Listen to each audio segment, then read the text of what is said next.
with me tonight.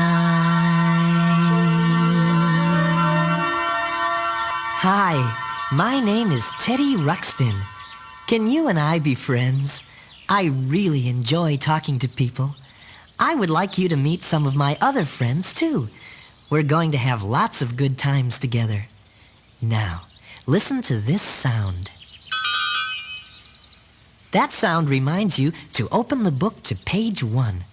Each time you hear that sound again, you turn a page, okay? There's a picture of Grubby. He's been a good friend of mine for a long time. Say hello to our new friend, Grubby. Oh, hi there. How are you,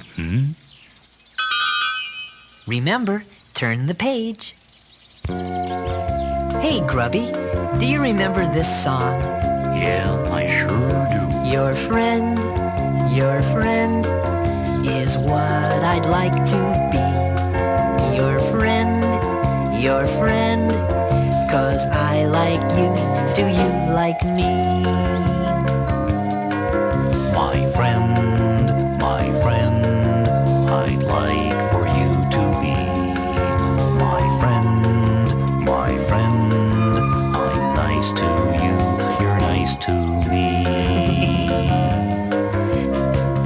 Friendship is a lovely word. It makes a lovely sound. Friends are people that you like and like to be around. Your friend is what I'd like to be. Your friend, 'cause I like you. Do you like me? Of course, Grubby. My friend, I'd like for you to be. My friend, that's you, my friend. I'm nice to you, you're nice to me. Friends are people that you help when they have things to do. Friends are there to lend a hand when there are things that you must do. That's what friends are for. Your friend is what I'd like to be. Your friend, 'cause I like you. Do you like me? My friend, I'd like for you to be. My friend, I'm nice to you, you're nice to me. Friends can make you smile when you are sort of feeling sad. And friends will make you happy, and I'm real glad I have you for my friend. My friend.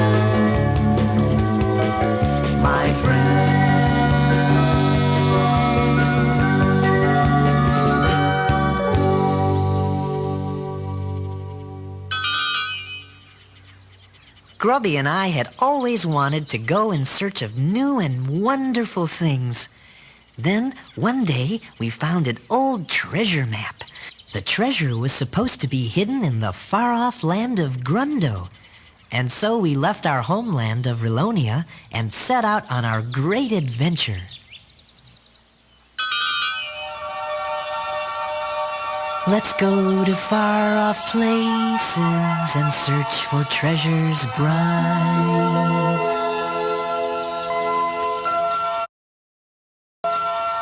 Grundo was a long way from Rilonia, and after walking for many days, it didn't seem like we had made much progress. Teddy, my feet are getting sore. I must have stepped on every rock between Rilonia and here. You didn't tell me that adventure seeking would be this hard on my feet. As you can see, Grubby does have a lot of feet to worry about. So we decided to camp there overnight. The next morning, Grubby's feet were better, and we continued on our journey. That was the day we met Newton Gimmick. Oh, Oh, hello there. My name is Newton Gimmick, but everyone just calls me Gimmick. I'm an inventor. Oh, yes, indeed. We discovered that Gimmick is a marvelous inventor. Oh, I think marvelous inventor might be exaggerating. It would probably be sufficient to say wonderful inventor. We also discovered that Gimmick is modest. We told Gimmick that we were on a journey to find a treasure. He said that one of his latest inventions might be very useful to us. Grubby and I were very interested, so we went to Gimmick's house to see just what this new invention was. Yes, here it is. I call it an airship. It looks like a boat. Oh, well, as a matter of fact, it did start out to be a boat, but then I realized I'm not very close to water. No, you're not very close to water. Yeah, it would be kinda good for a boat to be close to water. Precisely. That was my exact conclusion. But then the idea hit me. If a boat could float on water, it could also float on air. If the air is hot, that is. Gimmick explained that by pumping hot air into a giant airbag under the ship, the hot air would rise and cause the ship to lift off the ground. It sounded logical, but somehow something didn't seem quite right. Teddy, something doesn't seem quite right. As the airbag filled with hot air, the ship began to lift off the ground. Hey, Teddy, it's working. Yes, just as I expected. Make sure all the tether lines are tight. Everyone, get aboard. The ship lifted off the ground, and Newton Gimmick was delighted with his new invention. But somehow something still didn't seem quite right. Do you know what it was? Teddy, something still doesn't seem quite right. And I think I know what it is. Whoa! Hey, we're tipping over! Watch out, Grubby!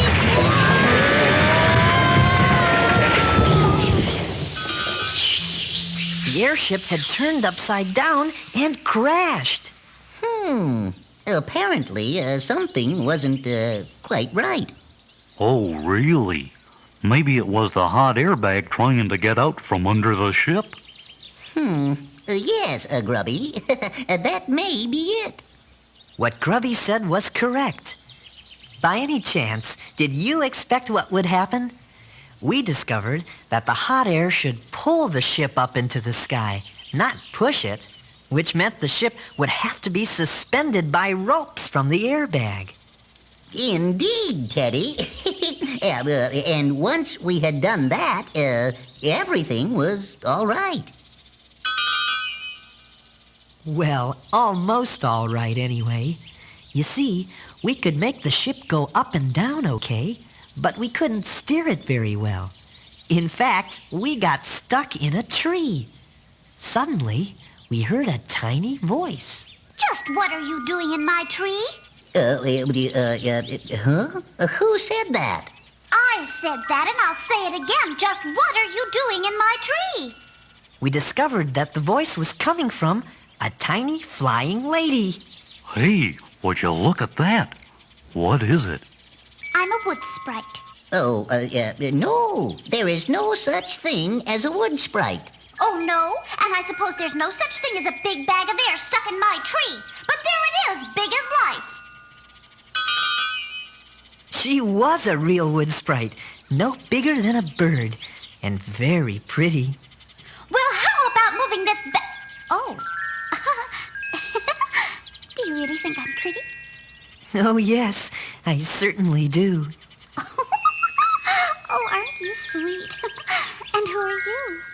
Well, I'm Teddy Ruxpin, and this is Grubby, and this is Newton Gimmick. How do you do? How do you do? How do you do? My name is Leota. I'm pleased to meet you, and I'm sorry if we damaged your tree. Oh, that's all right. Is there anything I can do to help? Well, I'm not sure. You do understand the simple basics of aerodynamics, don't you? Huh? Leota showed us how to get down out of the tree. Then she gave us some ideas about steering the airship. Now, in order for your airship to move in any given direction, you must apply a force in the opposite direction, such as this large, manually driven propeller. Then you will have to know something about the effect of wind and various aspects of navigation. It's very simple. Well, it all sounded very confusing at first, but Leota had been flying all of her life and knew just what we should do to make the airship work. And so at last the airship flew perfectly. We said goodbye to Leota. Goodbye! Goodbye! Goodbye. Bye! Bye, everyone! And we were off on our way to Grundo in search of adventure and maybe to find a treasure. Grubby and I had met two new friends, Newton Gimmick and Leota the Wood Sprite. And I think we started to learn that it probably wouldn't matter too much if we ever found the treasure or not. The important thing would be the people we would meet and the things we would discover along the way. Come and discover the world with me. There are lots of people we can meet, lots of things to see. So come and discover the world with me. Oh boy, like What makes the leaves in autumn fall? what irritates a honeybee Why are some people 6 feet tall? and others only 3. What makes the snow in winter fall? How does a sheepdog see? How come my favorite rubber ball can bounce into a tree? And sometimes when I trip and fall, why does the ground jump up at me? I never thought about that. Come and discover the world with me. There are lots of people we can meet, lots of things to see. So come and discover the world with me. Do you think that a snowflake knows just what shape it's gonna be? Now do you think a duck has toes? Why does a dog have fleas? Why are there freckles on my nose? What causes me to sneeze? Where does a balloon go when you set it free?